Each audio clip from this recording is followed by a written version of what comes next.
Good morning, please take your seat. Thank you. आप mister Jagdish Kumar हैं? जी सर। जगदीश, बताइए अपने बारे में कुछ। सर मैं जगदीश कुमार राजस्थान के जालोर जिले से आया हूँ। सर मैंने अपनी स्कूली शिक्षा आलोक पब्लिक स्कूल भीनमाल से प्राप्त की है। ग्रेजुएशन जयनारायण व्यास यूनिवर्सिटी जोधपुर से बीए ऑनर्स में सर मैंने किया। 2014 में मैंने पोस्ट ग्रेजुएशन हिस्ट्री से ही सर किया है। 2014 में ही सर मेरा पोस्ट ग्रेजुएशन के साथ में ही नेट जेआरएफ हो गया था। 2015 की सीएपीएफ में सर मेरी ऑल इंडिया 177th रैंक आई थी। और सर जालोरी ढोल बजाना और हॉर्टिकल्चर मेरी हॉबी है। और अभी सर मैं सिविल सर्विसेज की प्रिपरेशन कर रहा हूँ। अभी तो आपने कहा कि आपका चयन हो गया था। यस सर, लेकिन सर मैंने ज्वाइन नहीं किया सीएपीएफ। क्यों? सर मुझे लगा कि मैं अपनी जो मेरा एक ड्रीम है सिविल सर्वेंट बनना, उसको सर उसके साथ में जस्टिफिकेशन नहीं कर पाऊंगा, तैयारी कंटिन्यू नहीं कर पाऊंगा, तो सर मैंने उसका रिजाइन दे दिया। सर आपने कब रिजाइन दिया है? सर मैंने ट्रेनिंग से पहले ही रिजाइन दे दिया था। और ऐसा करने की वजह ये थी कि आपको लगता है कि सिविल सर्विसेज ही आप करना चाहते थे? जी सर, मेरा ड्रीम है सर सिविल सर्वेंट बनना। अगर मान लीजिए आपका सिविल सर्विसेज में चयन नहीं होता तब आप क्या करेंगे? सर मैं एकेडमिक्स में कैरियर बनाना चाहूँगा। एमफिल पीएचडी कर रहे हैं? सर पीएचडी मैंने भी ज्वाइन नहीं किया। एमफिल कर चुके हैं? सॉरी सर, नहीं किया मैंने ज्वाइन। आपने तो 2014 में एमए कर लिया था, एकेडमिक्स के लायक तो आप बचे नहीं। आप सर इस बीच में तो कोई रिसर्च पेपर वगैरह ना पढ़ रहे होंगे ना पब्लिश हो रहे होंगे। सर मेरा अभी प्राथमिक गोल है सर कि मैं सिविल सर्विस की प्रिपरेशन 100% के साथ में अपना एफर्ट लगाऊं। सर उसके बाद में भी अनफॉर्चुनेटली मेरा सिलेक्शन नहीं होता है, तो मैं सर एकेडमिक्स में अपना कैरियर बनाना चाहूँगा। चलिए, आप मूलतः राजस्थान से आते हैं? जी सर। जालौर से? जी सर। बताइए इस जिले के विषय में इसकी क्या प्रमुख विशेषताएं हैं और क्या समस्याएं हैं इस जिले की? सर जालोर राजस्थान के सदर्न वेस्टर्न पार्ट में एक अवस्थित जिला है। सर इसकी प्रमुख विशेषता है सर ये मछली के आकार का है। सर दूसरा है कि यहाँ पे पूरे वर्ल्ड का 40% इसबगोल सीलियम हस्क पाया जाता है सर, जो एक मेडिसिनल यूज में आने वाला पौधा है। सर जालोर को ग्रेनाइट सिटी भी कहा जाता है, जहाँ पे वर्ल्ड क्लास ग्रेनाइट पाया जाता है। और सर कच्छ के रण का कुछ पार्ट जालोर में है। सर वहाँ पे एक सुंदा माता का फेमस टेम्पल है, जहाँ पे राजस्थान का प्रथम रोपवे चलाया गया है। सर कुछ चैलेंजेस भी है जालोर के विषय में। चैलेंजेस में सर सबसे पहले है कि वर्तमान में वो ड्रग्स ट्रैफिकिंग और इलीगल लिकर का सर एक ट्रांजिट पॉइंट बन गया है, जिसमें गुजरात में हरियाणा से आने वाली शराब गुजरात में ट्रांजिट की जाती है। सर पूरे राजस्थान का लोवेस्ट फीमेल लिटरेसी वाला डिस्ट्रिक्ट है। सर सिलिकोसिस और फ्लोरोसिस की समस्या बहुत ज्यादा है। ग्रेनाइट इंडस्ट्रीज की वजह से सिलिकोसिस हो जाते हैं और जो श्रमिक वहाँ पे काम करते हैं उनकी सर जो फेफड़े हैं वो कमजोर हो जाते हैं। और सर ऑल ओवर देखा जाए तो कृषि और औद्योगिक दृष्टि से भी जालोर पिछड़ा क्षेत्र है। आपने सिलिकोसिस की बात की और उसकी वजह यह है कि वहाँ पे विशेष खनिज मिलते हैं, जिन खनिज की वजह से ऐसा होता है। ये पूरे भारत की समस्या है कि जिस जगह पर अगर किसी जगह पर खनिज प्राप्त होते हैं जी सर, तो वे खनिज लाभ तो देश के दूसरे हिस्से को देते हैं और उससे होने वाली हानियां इतनी अधिक होती हैं जो केवल उस हिस्से को सहनी पड़ती है। आपको नहीं लगता कि जिस इलाके से जो भी खनिज मिल रहे हैं उनका उससे मिलने वाली आय का एक बड़ा हिस्सा, बहुत नाममात्र नहीं, एक बड़ा हिस्सा उसी इलाके पर व्यय किया जाना चाहिए ताकि कोई लाभ भी हो? अब तो केवल हानि उस क्षेत्र को होती है। पूरे उड़ीसा की स्थिति ये है, पूरे आप बता रहे हैं राजस्थान में भी ये स्थिति है, अन्य जगहों पर भी हम देखते हैं, झारखंड में भी यही होता है, छत्तीसगढ़ में भी यही होता है। सर वर्तमान सरकार ने इसके लिए डिस्ट्रिक्ट मिनरल फाउंडेशंस की स्थापना की है। और सर इसके लिए जो परियोजनाएं चलाई जा रही है, जिस उत्खनन परियोजना है, उसके लिए सबसे पहले सर उनका सोशल इम्पैक्ट असेसमेंट किया जाना चाहिए और एनवायरमेंट इम्पैक्ट असेसमेंट किया जाना चाहिए। सर इसके अलावा जो छोटे छोटे जो एलाइड एक्टिविटीज है उस खनन की, उसमें सर लोकल लोगों को जॉब देना चाहिए और उनका स्किल डेवलपमेंट किया जाना चाहिए। साथ ही जो काम कर रहे हैं श्रमिक, उनके लिए सर लेटेस्ट टेक्नोलॉजी वाले मास्क प्रोवाइड किए जाने चाहिए और उन्हें हेल्थ फैसिलिटीज दी जानी चाहिए। रूटीन चेकअप उनका होना चाहिए और यदि सर कोई मेडिकल इमरजेंसी है तो उनको पूरी सहायता दी जानी चाहिए, जिससे सर उन वहाँ के लोगों का स्वास्थ्य और सामाजिक दशा में सुधार हो सके। Thank you. जगदीश जी, जब आपने सेंट्रल आर्म पुलिस फोर्सेस के लिए अप्लाई किया तो आपके सर्विस प्रेफरेंस क्या थे? सर मेरी सीआईएसएफ भरा था मैंने, बीएसएफ सेकंड था, एसएसबी थर्ड था, आईटीबीपी सर फोर्थ था और मैंने सीआरपीएफ को लास्ट प्रेफरेंस दिया। तो आपने उस एग्जाम को एक ट्रायल एग्जाम के रूप में लिया क्योंकि फाइनली आप बनना चाहते थे सिविल सर्वेंट? यस। लेकिन आपको लगा कि यूपीएससी एग्जाम कंडक्ट करा रही है तो मुझे एक फर्स्ट हैंड एक्सपीरियंस मिल जाएगा कि किस तरह से एग्जाम दिया जाता है। आप सीरियस नहीं थे उस करियर को लेकर? जी बिल्कुल नहीं सर, ऐसा नहीं था सर। उस ड्यूरेशन में मेरे को सर एक जॉब की जरूरत थी और उससे उसी ड्यूरेशन में सर मेरा फर्स्ट इंटरव्यू हो गया था सिविल सर्विसेज का। तो सर मुझे लगा कि मैं यदि और बेहतर प्रयास कर सकता हूँ तो सर सिविल सर्वेंट बन सकता हूँ, क्योंकि सर ट्रेनिंग आने में 1 साल और डिले हो गया और इस ड्यूरेशन में मेरा सेकंड इंटरव्यू भी हो चुका था यूपीएससी का। मतलब उस पर्टिकुलर पॉइंट ऑफ टाइम पे आप फिकल माइंडेड एस्पिरेंट थे जिसको एक जॉब की रिक्वायरमेंट थी, फिर आप कन्विंस्ड हो गए कि मेरा सिविल सर्विसेज में भी हो जाएगा, बेहतर sir. ऑप्शन है आपके लिए। तो आप कैसे कंपेयर करते हैं सेंट्रल आर्म पुलिस फोर्सेस को और सिविल सर्विसेज को, कैसे कंपेयर करते हैं? वो इंफीरियर सर्विस है सिविल सर्विसेज की तुलना में, आप ये सजेस्ट कर रहे हैं? जी सर, बिल्कुल नहीं। दोनों ही राष्ट्र निर्माण और सर राष्ट्र सेवा के लिए बहुत बेहतर प्लेटफॉर्म प्रोवाइड करवाते हैं। लेकिन सर सिविल सर्वेंट मुझे लगता है कि वो एक बेहतर प्लेटफॉर्म है और सर उससे ज्यादा वाइडर अपॉर्चुनिटीज वहां पे है। Sir people to people direct connectivities है। पॉलिसी मेकिंग और पॉलिसी इम्प्लीमेंटेशन में सर सिविल सर्वेंट का बहुत इंपॉर्टेंट रोल होता है। और सर मुझे लगता है कि अल्टीमेट यदि मैं असिस्टेंट कमांडेंट बनता तब भी उसका डीजी सर नहीं बन पाता, यदि मैं जो इसमें बहुत मेजर रिफॉर्म करने हैं। तो यदि मैं सिविल सर्विसेज के माध्यम से जाता और आईपीएस भी बन जाता तो भी सर उसका डीजी बनने के मुझे पूरे चांस मिलते। हाँ, तो 24 सर्विसेज जिसमें दो सर्विसेज आपकी ऑल इंडिया की है, कुछ सर्विसेज ग्रुप बी सर्विसेज भी है, और जरूरी नहीं है कि आपको आईएएस और आईपीएस ही मिले। अगर आपको इंडियन डिफेंस अकाउंट सर्विस मिलता है तो आप किस तरह के पॉलिसी रिफॉर्म्स कर पाएंगे? वहां भी पहुंचने में आपको बहुत समय लग जाएगा। सर मैं पूरी कोशिश करूंगा कि जो मेरा ड्रीम जॉब है, जो ऊपर की जो टॉप सर्विसेज है वो मिले। यदि सर उसके बावजूद भी नहीं मिलती है तब भी सर जिस भी फील्ड में मैं जाऊंगा, इंडियन डिफेंस अकाउंट सर्विस में जाऊं या इंडियन ऑडिट सर्विस में जाऊं, सर मैं अपना पूरा 100% देने की कोशिश करूंगा। और जितना सर मेरे में पोटेंशियल है वो सर मैं उसको एक्सट्रीम यूज करना चाहूंगा। ठीक है जगदीश जी, ये बताइए जो भारतीय स्वतंत्रता संग्राम का जो डॉक्यूमेंटेड इतिहास है हमारे पास, जी सर। उसके बारे में कहा जाता है कि वो लिबरल पर्सपेक्टिव से लिखा गया है। आप मुझे बताइए, अगर वो राइटिस्ट पर्सपेक्टिव से लिखा जाता तो किस फ्रीडम फाइटर को सेंटर स्टेज मिलता उस पर? आप समझ पा रहे हैं? Yes sir. सर मुझे लग रहा है कि यदि राइटिस्ट अप्रोच से लिखा जाता है यदि पूरा इतिहास, तो हो सकता था कि वीर सावरकर है, सुभाष चंद्र बोस है, सरदार पटेल है, उनको सर वेटेज मिलता, ज्यादा वेटेज मिलता है। आप अपने उत्तर से सजेस्ट कर रहे हैं कि जो अभी जो इतिहास है भारतीय राष्ट्रीय आंदोलन का, yes. वो मतलब प्रिजुडाइज्ड है, वो सही पिक्चर लोगों के सामने नहीं आई है, वो किसी पर्टिकुलर पर्सपेक्टिव से, और वो प्लेग्ड है कंप्लीटली। सर नहीं, मुझे सर लगता है कि ये बात नहीं है। इतिहास में सारी धाराओं का उचित प्रतिनिधित्व होना चाहिए। और सर यदि इतिहास समग्र दृष्टिकोण से लिखा जाएगा तो सारे जो हमारे फ्रीडम फाइटर्स है या इतिहास की जो भी महत्वपूर्ण घटनाएं, उनको सर सभी को उचित प्रतिनिधित्व मिलेगा। और चूंकि सर इतिहास में कहीं ना कहीं एक पर्टिकुलर विचारधारा है, वो थोड़ी सी प्रभावी होती है। तो सर मुझे लगता है कि इसकी वजह से कुछ जो व्यक्तित्व होते हैं उन्हें ज्यादा महत्व मिल जाता है और कुछ व्यक्तित्व को सर अपेक्षाकृत उतना महत्व नहीं मिलता है जितना उन्हें मिलना चाहिए। अच्छा, आपने एमए भी किया है इतिहास में, तो एक प्रश्न मुझे बार बार परेशान करता है कि गांधी इरविन समझौता जब हुआ, महात्मा गांधी डोमिनेटिंग पोजीशन में थे और बेहतर तरीके से उसको नेगोशिएट कर सकते थे। मेरा प्रयास ये है कि भगत सिंह की रिहाई वो मांग सकते थे शायद। यस। कुछ लोगों का आरोप है और हम लोग भी शायद कन्विंस्ड है इतिहास को देख के कि उन्होंने भगत सिंह की पैरवी ही नहीं की और उस टर्म्स को नेगोशिएट ही नहीं किया जो कर सकते थे। आपको लगता है कि महात्मा गांधी, ये कहां तक सत्य है, और अगर सत्य है तो ये एक हिस्टोरिकल ब्लंडर नहीं किया महात्मा गांधी ने? सर गांधी जी अहिंसा की जो उनका सिद्धांत था उस पर सर अटल रहे। और सर गांधी जी को लगता था कि यदि हम हिंसा के थ्रू किसी भी पक्ष को बार्गेनिंग करने की कोशिश करेंगे या हिंसक जो गतिविधियों में इन्वॉल्व है उनको छोड़ देंगे, तो हो सकता है कि आगे हमारा नेशनल मूवमेंट वायलेंट हो जाए और उससे एक इनडायरेक्टली मैसेज जाए कि गांधी जी यदि वायलेंट एक्टिविटीज में इन्वॉल्व है तो उनको भी आपको रिहाई करवा सकते हैं। तो सर मुझे लगता है कि तत्कालीन परिस्थितियों को देखते हुए गांधी जी ने सर जो गांधी इरविन समझौता हुआ वो ठीक होता। लेकिन सर इसमें यदि भगत सिंह को फांसी की जगह उनकी रिहाई भी, उनको सर फांसी की जगह उम्र कैद हो जाती तो और बेहतर होता, क्योंकि सर एक बहुत यंग एज में ही भगत सिंह फांसी पे शहीद हो गए। और यदि सर वो उनके विचार हमें दीर्घ जीवी होते तो उनके विचार और हमें मिलते।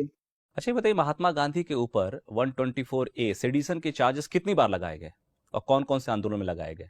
सॉरी सर, इसका मुझे आइडिया नहीं। सर जगदीश, जयनारायण व्यास कौन थे?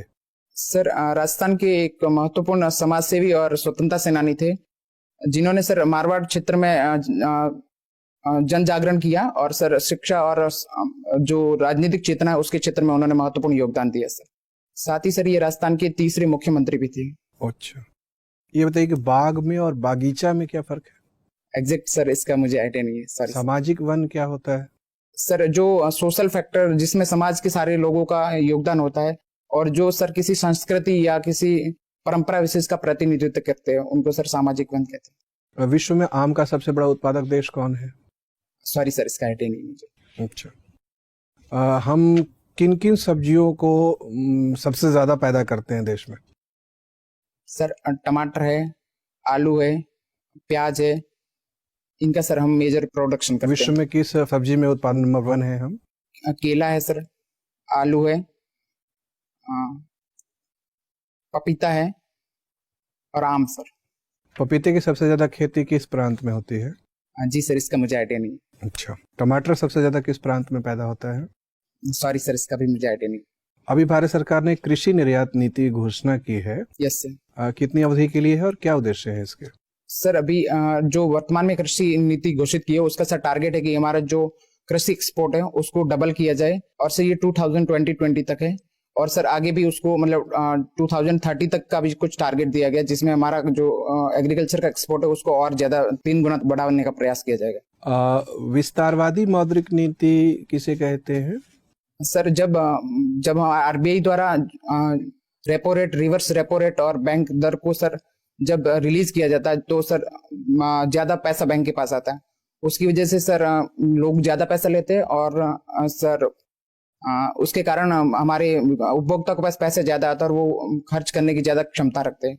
इसको सर विस्तारवादी मौद्रिक नीति। अभी नई बजट व्यवस्था में सरकार ने कर की दरों का इस तरह से इंतजाम किया है, व्यवस्था की है कि जिसकी आमदनी 5 लाख होगी उस पर 1 भी रुपये का कर नहीं लगेगा। जी सर। लेकिन जैसे उसकी आमदनी 5 लाख से ऊपर चली जाएगी उसके ऊपर 20% की दर से टैक्स लगेगा। Yes sir. क्या आपको लगता है कि दरों की ये व्यवस्था कर कानून के अनुपालन में मदद करेगी? हाँ जी सर, मुझे लगता है कि सर इसमें जो वर्तमान सरकार ने जो रिबेट दी है 5 लाख तक के निम्न मध्यम वर्ग के उपभोक्ताओं को, तो सर उससे एक तो सर जो इनकम टैक्स फाइल रिटर्न करने वाले हैं उनकी सर संख्या बढ़ेगी, और सर लेकिन एक एस्पेक्ट ये है कि यदि 5 लाख से जैसे ही हम 5 लाख 1 रुपया हो जाएगा तो सर उन पर टैक्स 20% लगेगा, तो सर बेहतर होता है इसके बीच का एक और स्लैब बना दिया जाता। ठीक है, टोडरमल की राजस्व व्यवस्था से उनके चिंतन के बारे में क्या पता लगता है? सर इससे ये पता चलता है कि जो टोडरमल थे वो एक सर बेहतर आर्थिक विशेषज्ञ थे, और सर वो राज्य की अर्थव्यवस्था को लेके और उसकी जो भू राजस्व प्रणाली थी उसको लेके सर उनका सर उसमें बहुत महत्वपूर्ण योगदान था। क्या व्यवस्था थी, जरा संक्षेप में समझाएं। सर आईने 10 साल उनकी जो व्यवस्था थी उसमें जो लास्ट 10 साल का था उसका एवरेज लेके सर भू राजस्व वसूल करने की उसमें नीति थी सर। आजकल के मौसम विज्ञान को ध्यान में रखते हुए ये 10 वर्ष की अवधि क्या युक्ति संगत थी, अगर आज के हम ज्ञान का उपयोग करके समझने की कोशिश करें? सर वर्तमान में जलवायु परिवर्तन की वजह से और सूखा और अतिवृष्टि या अनावृष्टि या ओलावृष्टि की वजह से सर फ्लक्चुएशन होता रहता है कृषि उत्पादन में, तो सर मुझे लग रहा है कि वर्तमान में 5 साल का जो एवरेज है वो ठीक रहता। तत्कालीन परिस्थितियों में सर वो समय उचित रहा होगा। राजस्थान के स्थानीय स्थितियों का औसत निकाल के, जो कि एक सूखाग्रस्त इलाका है, गंगा यमुना दोआब के सिंचित इलाके में, वर्षायुक्त इलाके में एवरेज लागू करना क्या व्यवहार परक था? सर तत्कालीन परिस्थितियों में उनके पास कोई डेटा कलेक्शन या सैटेलाइट से इमेज लेने वाली या सर और मॉडर्न टेक्नोलॉजी नहीं थी, तो सर उन्होंने उसके अनुसार एक मोटा मोटा आइडिया लगाया होगा। और सर गंगा यमुना दोआब में सर ज्यादा फ्लक्चुएशन वहां पे नहीं आता है कृषि उत्पादन में, क्योंकि सर वो सिंचित क्षेत्र था उसी टाइम से, तो सर मुझे लगता है कि वो उचित ही उन्होंने उचित नीति से 10 साल की जो टाइम पीरियड था वो उचित रहा होगा। अभी भारत के वित्त मंत्री कौन है? सर कार्यवाहक वित्त मंत्री श्री पीयूष गोयल सर है, और सर जो ओरिजिनल वित्त मंत्री है वो सर अरुण जेटली जी है। ठीक। जगदीश जी सर। जगदीश, हॉर्टिकल्चर आपकी हॉबी है? Yes sir. ये स्टेम कटिंग, स्टेम लेयरिंग और ग्राफ्टिंग, क्या अंतर है? सर इसका एग्जैक्ट अंतर मैं सर नहीं देख पाया, सॉरी सर। ओके। कलम लगाना किसे कहते हैं? सर एक पौधे की एक डाली पे सर उसके चारों ओर लेयर लगा दी जाती है सर, उसमें जिसकी वजह से उसमें जड़ें विकसित हो जाती है, और बाद में सर उसको काट के अलग कर दिया जाता है सर। किस तरह के पौधे में करते हैं हम ये? सर बेसिकली जो फलदार पौधे जैसे नींबू का है, सेब का है, इसमें सर करते हैं। ओके। खाद्य जीएम क्रॉप यस सर। के बारे में आपका क्या कहना है? भारत में अपना लेना चाहिए इसे? सर इस पे एक व्यापक सहमति बनाने से पहले किसान जो हितधारक समूह है, किसान है, वैज्ञानिक है, सामाजिक चिंतक है, राजनीतिक विशेषज्ञ है, उनको सर इसमें शामिल करके सर्वसहमति बनानी चाहिए। एक सर निष्पक्ष कमेटी होनी चाहिए जो कौन सी इसके कमेटी है अभी इसके लिए? किस कमेटी के द्वारा इसका अनुपालन किया जाता है? जेनेटिक इंजीनियरिंग अप्रूवल कमेटी से, किस मिनिस्ट्री के अंतर्गत है ये? पर्यावरण मंत्रालय के अंतर्गत। ओके। भारत में कोई जीएम क्रॉप उगा रहे हैं हम यस अभी? सर। बताइए कौन सा? जीएम कपास सर उगाते हैं। कुछ दिन पहले जीएम मस्टर्ड, जीएम सरसों भी चर्चे में था। Yes sir. उसकी क्या स्थिति है? सर उस पर सुप्रीम कोर्ट ने बैन लगा दिया है। और सर चूंकि सरसों खाद्य तेल के रूप में यूज होता है, तो उसके जो तथाकथित जो दुष्परिणाम है उनको लेके सर विशेषज्ञों में आम राय नहीं बन पा रही है। और कुछ सामाजिक संगठनों ने सर आरटीआई लगा दी थी, इसकी वजह से सर उस पर बैन लगा दिया है। और मुझे लगता है कि सर यदि उसके जो तथाकथित नेगेटिव एस्पेक्ट है उसको प्रॉपर एड्रेस किया जाए तो सर जीएम सरसों हमारी खाद्य सुरक्षा के लिए बेहतर होगा। ओके। कहाँ बनाया गया था जीएम सरसों को? सर दिल्ली यूनिवर्सिटी में। दिल्ली यूनिवर्सिटी। राजस्थान की एक समस्या है मरुस्थलीकरण। Yes sir. उसको रोकने के क्या प्रयास किए जाते हैं? सर मरुस्थलीकरण एक सतत आगे बढ़ने वाली प्रक्रिया है। उसके लिए सर हमें जो चारागाह विकसित कर देने चाहिए जिससे रेत स्ट्रांग हो जाए। सर एक ग्रीन बेल्ट बना दिया जाना चाहिए। कृषि और सिंचाई क्षेत्र का विकास किया जाना चाहिए। सर अनियंत्रित जो पशुपालन और चराई है उसको प्रतिबंधित किया जाना चाहिए। तो हॉर्टिकल्चर से एक खास किस्म के पेड़ पौधे का भी इस्तेमाल किया जा रहा है, डेजर्टिफिकेशन जहां हो रहे हैं यस सर। उस जगह पे पता है कौन सा पेड़ इस्तेमाल कर रहे हैं? सर खिजड़ी और रोहिड़ा इसके लिए यूजफुल होता है। और एक सेवन घास आती है, वो उससे सर वो बहुत फैल जाती है, तो इसकी वजह से मिट्टी को पकड़ में रखती है और उसका विस्तार नहीं होता। चलिए एक स्थिति लेते हैं। मान लीजिए कि आप एक आईएएस ऑफिसर हैं यस सर। और आपके अधीनस्थ कुछ कर्मचारी हैं। 2 लोग हैं जिनके साथ आपको काम करना है। 2 दिनों का ही काम है, बहुत इंपॉर्टेंट है। उसमें से एक अधिकारी ईमानदार है लेकिन कार्यदक्षता बहुत अच्छी नहीं है। दूसरा अधिकारी ईमानदार तो नहीं है लेकिन बहुत कार्यकुशल है। शॉर्ट टर्म काम है, 2 दिनों के ही काम है, तो किसको चुनेंगे आप? सर मैं ईमानदार व्यक्ति को सुनना पसंद करूंगा। लेकिन कार्यदक्षता तो है नहीं, वो तो 2 दिन में काम पूरा ही नहीं कर पाएगा। सर मैं भी उस कार्य में पूरी तरह से इन्वॉल्व हो जाऊंगा और ओवर टाइम काम करना पसंद करूंगा। और सर मैं अपने उच्चस्थ अधिकारियों को कहूंगा कि सर इसमें आप मुझे एक 2 दिन की एक्स्ट्रा रिलीफ दे दे तो और बेहतर होगा। क्योंकि सर ईमानदारी बहुत, प्रशासन में ईमानदारी बहुत अपना इम्पोर्टेंट रखती है और सर इसका एक दीर्घकालिक इम्पैक्ट पड़ेगा। जेट्रोपा या रतनजोत की खेती होती है राजस्थान में? Yes sir. किस स्तर पे की जाती है और क्या उसके कारण है? सर भीलवाड़ा, बीकानेर, गंगानगर उस एरिया में इसकी सर मेजर खेती होती है जो शुष्क और पथरीला मरुस्थलीय एरिया है। सर इसका बायोडीजल बनाया जाता है। बायोडीजल बना रहे हैं हम, यूज कर रहे हैं भारत में? Yes sir. कहाँ पे, कहीं आपने देखा बायोडीजल बिकते हुए? सर मैंने देखा नहीं लेकिन सर यूज होता है, ये मुझे थोड़ा आइडिया है। अच्छा। और बायो इथेनॉल कैसे बनाते हैं? सर गन्ना, मैं श्योर नहीं हूँ सर, यदि आप कहे तो गैस कर सकते। हाँ बताइए। सर गन्ना की बाद में बची हुई जो अवशेष होते हैं उससे सर बायो इथेनॉल बनाया जाता है। एक टर्म आया था बायो टॉयलेट। यस। वो बायो टॉयलेट क्या है? सर जो ये सर बेसिकली रेलवे का कंसेप्ट है जिसमें सर टॉयलेट्स में कुछ ऐसे बैक्टीरिया छोड़े जाते हैं जो मानव मल होता है उसको सर उसमें कंज्यूम कर देते हैं बिना हानिकारक पदार्थों में। और किस उद्देश्य से इसको लगाया गया है? स्वच्छता सर, स्वच्छता की पटरियों पर से गंदगी ना फैले और जो हमारा स्वच्छ भारत मिशन है वो सक्सेसफुल हो सके। ठीक।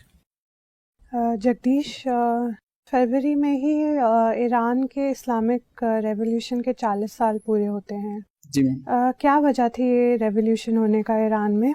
मैम जो ईरान में रेवोल्यूशन हुआ उसका मुख्य कारण ये था कि जो उदारवादी गणतंत्र व्यवस्था थी, मोहम्मद रजा शाह पहलवी के नेतृत्व में उन्होंने उदारवादी जो कंसेप्ट अपनाए थे। कुछ लोगों जो रेडिकल इस्लामिक्स थे उन्होंने उसका प्रतिकार किया और उन्होंने उनको पाश्चात्य देशों का पिट ठोका। इसकी वजह से वहाँ के लोगों ने अयातुल्लाह खमैनी के नेतृत्व में इस्लामिक रेवोल्यूशन कर दिया। तो 40 साल बाद अगर देखा जाए तो ये बोला जा सकता है कि सक्सेसफुल था रेवोल्यूशन? जी मैम, वर्तमान की जो ईरान की परिस्थितियां है वो पूरे विश्व से अलग थलग लगातार पड़ता जा रहा है। जो उसकी ईरान डील है हम्म, पांच राष्ट्रों के साथ में, तो उसकी वजह से कहा जा सकता है कि वो रेवोल्यूशन सक्सेसफुल नहीं रहा। ठीक है। और अशगाबाद अग्रीमेंट है एक, क्या इंडिया उसका हिस्सेदार है, मेंबर है उसका? जी मैम, ये इंडिया उसका हिस्सेदार है। ठीक है। क्या वजह रही कि इंडिया इसको ज्वाइन करना चाहता था? क्या फ़ायदे होंगे इंडिया को इसको ज्वाइन करने के? जो मिडिल एशिया के कंट्रीज है उनमें भारत की कनेक्टिविटी बढ़ेगी, और वो चूंकि खनिज संसाधनों की दृष्टिकोण से महत्वपूर्ण क्षेत्र है, तो इससे भारत की आर्थिक सुरक्षा पे इसका पॉजिटिव प्रभाव पड़ेगा। ठीक है। एंजल टैक्स क्या होता है जगदीश? स्टार्टअप पे लगाने वाला टैक्स है। जब स्टार्टअप शेयर जारी करते हैं तो वो वास्तविक मूल्य होता है उससे ज्यादा पे उसको जारी करते हैं। तो सेबी को लगता है कि जो वास्तविक मूल्य और जो उन्होंने जिस दर पे शेयर जारी किया है उसके बीच का जो है उसको लाभ कंसिडर किया जाता है, और उस पर 30% के हिसाब से टैक्स लगाया। ठीक है। सिक्किम में अभी यूनिवर्सल बेसिक इनकम शुरू करना चाह रहे हैं। अगर ये भारत पे पूरे भारत में दिया जाता है तो क्या इसके चैलेंजेस रहेंगे? सबसे पहले तो हमारा जो राजकोषीय घाटा है वो बढ़ जाएगा। दूसरा एक इसका सोशल एस्पेक्ट होगा कि सर इसकी वजह से कुछ लोग काम करना बंद कर देंगे कि उनको लगता है कि उनकी इनकम तो फिक्स है, तो उनमें अकर्मण्यता फैल सकती है और इन्फ्लेशन भी बढ़ने के चांस रहेंगे। ठीक है। और प्रॉम्प्ट करेक्टिव एक्शन क्या होता है, पीसीए जिसको बोलते हैं? मैं मुझे इसका एग्जैक्ट आइडिया नहीं। ठीक है। और स्वदेश दर्शन स्कीम, जी उसके बारे में आपको आइडिया है? जी बिल्कुल एग्जैक्ट आइडिया नहीं है मैम, थोड़ा बहुत। अच्छा, राजस्थान में है या नहीं एक चुना शहर? जी आइडिया नहीं है। ठीक है। इसके अलावा अगर देखा जाए तो नागालैंड में अभी आफ्सपा लगाया गया है। जी बात ये हो रही है कि सभी जगह से हटाया जाना चाहिए और हम एक नई जगह पे लगा रहे हैं। जी क्या ऐसा होना चाहिए आपके मुताबिक या नहीं? आफ्सपा हटा देनी चाहिए? मैम, आफ्सपा हटाने से पहले आर्मी और वहाँ की जो पैरामिलिट्री फोर्स है उनसे कंसल्ट करना चाहिए, और यदि कोई परिस्थिति ऐसी है कि जो हमारी आंतरिक सुरक्षा पर थ्रेट उत्पन्न हो सकती है तो आफ्सपा को यथास्थिति बनाए रखी जानी चाहिए। और यदि हटाने से पहले वहाँ पे शांति व्यवस्था है तो हमें उसे क्रमिक रूप से हटाना चाहिए, ना कि एकदम उसको हटा दिया जाना चाहिए। ठीक है। और इजराइल और यूएस ने अभी हाल ही में यूनेस्को को छोड़ा है, क्यों, किस वजह से? मैम, यूनेस्को में फिलिस्तीन को पर्यवेक्षक राष्ट्र का दर्जा दिया गया था, इसलिए उन्होंने उसको छोड़ दिया। इंडिया की क्या पॉलिसी है इजराइल और पैलेस्तीन की तरफ? द्विराष्ट्र सिद्धांत पे भारत का स्टैंड है, और भारत चाहता है कि शांतिपूर्ण सौहार्दपूर्ण तरीके से दोनों राष्ट्र बन जाए तो वो पूरे विश्व के लिए बेहतर होगा। अच्छा। और अभी लद्दाख को डिविजनल स्टेटस दिया गया है, जी क्यों दिया गया है? मैम, लद्दाख रिमोट एरिया में है और उनको जम्मू या कश्मीर डिवीजन में आने में बहुत टाइम लगता है, तो वहाँ के लोगों का सामाजिक, आर्थिक और राजनीतिक विकास हो सके इसलिए लद्दाख को एक थर्ड डिवीजन का दर्जा दिया गया है। ठीक है। और अगर देखा जाए तो अभी इंडिया ने रोहिंग्या जो रेफ्यूजी थे इंडिया में उनको वापस भेजा है म्यांमार। जी वहाँ भेजा है जहाँ पे उन पे ऑलरेडी अत्याचार हो रहे हैं। क्या इंडिया को ऐसा करना चाहिए था? मैम, बेहतर होता यदि भारत उनको डिपोर्ट करने से पहले वहाँ के लोगों से, वहाँ की सरकार से वार्ता करता, और यदि जब तक वहाँ पे परिस्थितियां सामान्य नहीं हो जाती तब तक यदि हम उनको मानवता के आधार पर यहाँ पे शरण देते तो मुझे लग रहा है कि ये बेहतर होता है। ठीक है सर। जगदीश जी सर, आपको ग्रेजुएशन में गोल्ड मेडल मिला है, ये सही में गोल्ड का होता है, ऐसे ही कह देते हैं गोल्ड मेडल? सर अभी तक मुझे मिला नहीं है वो। बताइए, ये स्वर्ण पदक गोल्ड का क्या केमिकल सिंबल है? सॉरी सर, आइडिया नहीं मालूम। भारत में गोल्ड का सोर्स क्या है? सर, कोलार की खाने कर्नाटका में। क्या उनसे भारत की मांग पूरी हो जाती है? जी सर नहीं, भारत इसका बहुत बड़ा इम्पोर्टर है सर। बहुत बड़ा। यस। जगदीश नाम है आपका? जी सर। ये जो आरती होती है जगदीश वाली, जी सर, जरा एक दो पंक्ति सुनाइए। ओम जय जगदीश हरे, स्वामी जय जगदीश कौन, हरे। किस देव की आरती है? सर मुझे उसका आइडिया नहीं है सर। आपको अपने नाम की, आप किस देव के नाम से आपने नाम लिया, इसका परिचय नहीं है? जी सर, जगदीश का मतलब सर भगवान विष्णु से होता है, लेकिन ये आरती एग्जैक्ट किसकी है, क्योंकि सर मैं सर जनरली आरती को मतलब नहीं बजाता हूँ सर। और हमारी माइथोलॉजी में जो विष्णु और शिव को लेकर टकराव देखने को मिलती है, इसकी मुख्य वजह क्या है? हम देखते हैं कि लगभग जब तक संस्कृत पीरियड रहता है शिव आराध्य हैं और उसके बाद विष्णु हो जाते हैं, ऐसा क्यों?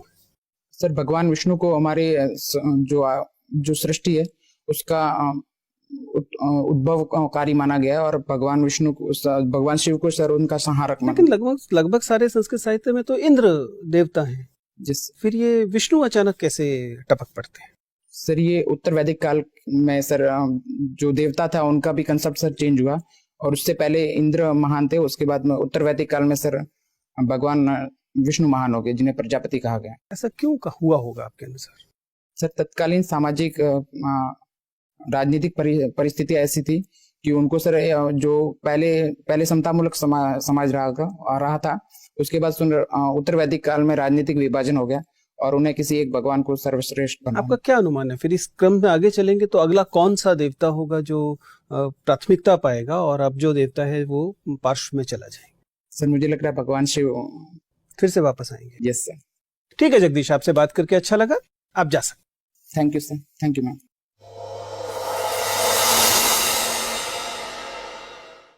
बैठिए जगदीश। Thank you sir. बताइए क्या स्थिति है, कैसा जा रहा है इंटरव्यू? पिछली बार की तुलना में कैसा है और कुल मिला के कैसा है? सर वो तो आप बताएंगे तो पता चलेगा। मुझे से लगा कि 2-3 चीजें थोड़ा कंफ्यूज हो गए। जैसे मैम ने एक क्वेश्चन पूछा था पीसीए वाला, वो सर मुझे आना चाहिए। वो आना चाहिए, तो वो बहुत कॉमन और इस समय पूछा जा रहा है, ऐसा है, देख लीजिएगा। सर ने एक क्वेश्चन पूछा था कि एसी को क्यों, मतलब तो आपने सिर्फ ट्रायल एंड एरर के लिए किया था या? हाँ, वो ये आपके पूरे इंटरव्यू में वो वाला हिस्सा अकेला हिस्सा है जिससे हम कन्विंस्ड नहीं है, अदरवाइज आपका इंटरव्यू बहुत शानदार जा रहा है। आप एक अच्छे कैंडिडेट हैं, देखने में आप स्मार्ट लगते हैं, आपका नॉर्मली सिटिंग पोस्चर अच्छा है, थोड़ा सा आप इस सूट में अनकंफर्टेबल लग रहे हैं, शायद लगातार नहीं पहन रहे हैं सूट, इस वजह से ऐसा होगा।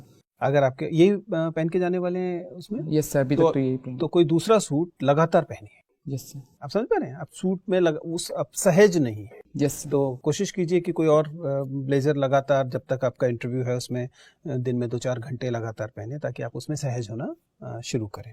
अदरवाइज आप बहुत स्मार्ट लग रहे हैं। Thank you. आपका sitting posture by and large ठीक है, वॉइस लेवल थोड़ा सा बीच में डिस्टर्बेंस आ रही थी, बट अदरवाइज आपका वॉइस लेवल अच्छा है, फ्लो भी अच्छा है, हैंड मूवमेंट वगैरह कंट्रोल में है, सब कुछ, यानी कि जो जिन्हें हम कम्युनिकेशन पैरामीटर्स कहते हैं वो ठीक जा रहे हैं, कोई दिक्कत नहीं। अपने डिस्ट्रिक्ट पर आपके पास पर्याप्त इन्फॉर्मेशन है, अपने सब्जेक्ट को आप ठीक से हैंडल कर रहे हैं, तो वो एरियाज परेशान होने वाले नहीं है। तो ओनली एरिया जिसमें हमें थोड़ा सा लगा कि आप और कन्विंसिंग होने चाहिए, वो आपका सीएपीएफ को छोड़ने वाला हिस्सा था। सर उसमें मैं ये नहीं कह रहा कि आपका समाधान गलत है, लेकिन उसका वो ना थोड़ा सा कन्विंसिंग नहीं लगता, वो थोड़ा सा एस्केपिस्ट जैसा लगता सर उसमें। तो इससे कोई बहुत बड़ा फायदा होने वाला नहीं है, बहुत बड़ा नुकसान भी नहीं होने वाला। पॉजिटिव चीज़ ये है कि ये इंटरव्यू के बिल्कुल शुरुआत में होगा, एकदम शुरू में होने की संभावना ज़्यादा है, इसलिए उसके ज़्यादा चिंता करने की आवश्यकता नहीं है। लेकिन हाँ, उसको बताते समय थोड़ा सा कन्विंसिंग होने की ज़रूरत है कि ये मेरा प्रथम प्रयास से पहले ही हो गया था, चूँकि मेरे पास पर्याप्त विकल्प उपलब्ध थे, अभी थे, और इसलिए मैंने किया। यद्यपि मैं उस सर्विस को ध्यान रखिएगा, उस सर्विस को अंडरमाइन नहीं करना। Yes sir. Which is the most important thing. मैं उस सर्विस को बहुत महत्वपूर्ण मानता हूँ, और मैं समझता हूँ कि वह अनुभव जो मुझे मिलना चाहिए था मैं उससे वंचित रहा हूँ, लेकिन मैं प्रयास करूँगा कि यहाँ जब होगा तो उससे मैं उसकी भरपाई कर पाऊंगा, या करियर के हिसाब से, मतलब उसको सर्विस को अंडरमाइन मत कीजिए, ये इम्पोर्टेंट वो है। अदरवाइज चीज़ें जो हैं वो सकारात्मक है मेरे हिसाब से, कोई मेजर हिस्सा गड़बड़ नहीं है। सर मैडम में आप बहुत कंफ्यूज होते हैं, you should be very clear about it. एक आध बार की गलती शायद माफ़ कर दी जाती है, उसके बाद कभी मेंबर इरिटेट हो सकते हैं, specially if you address female member with sir, it becomes irritating. Why? Because it never happens कि आप सर को मैडम बोलें। यूजुअली हमारे कैंडिडेट्स को हम बार बार समझाते हैं कि ऐसा कभी भी नहीं होता, हमारे साथ कभी नहीं हुआ कि आप मुझे मैडम बोल रहे हैं, ऐसा कभी नहीं हो, जबकि इसका रिवर्स बहुत बार होता है। तो क्या है कि हमारे दिमाग में इसका मतलब एक तरह का एक सेक्सिस्ट माइंडसेट है कि जो अपने आप निकलेगा वो सर निकलेगा, मैडम कॉन्शियसली निकालना पड़ेगा। इसलिए बी वेरी केयरफुल, ठीक है। एक आध बार की गलती शायद माफ कर दी जाएगी, लेकिन बार बार करेंगे तो board member, specially if she is if you have a women member, वो उनको बुरा लगेगा। सर मैम बोले या मैडम बोले वहाँ पे? वो ठीक है, मतलब वो डजेंट मैटर, वो बल्कि मैम बोलेंगे तो लगेगा कि हाँ आप लगातार बोलते हैं, हालांकि सबसे औपचारिक मैडम ही है, ठीक है ना। Otherwise you are doing well, मेरे ख्याल से कोई मेजर इशू नहीं है आपके साथ, ठीक है। अब आपको बस ये ध्यान रखना है कि आप बहुत ज़्यादा सुझावों से नीचे की तरफ ना जाना शुरू करें, ठीक है ना। सस्टेन करना भी इंपॉर्टेंट है। All the best. Thank you sir.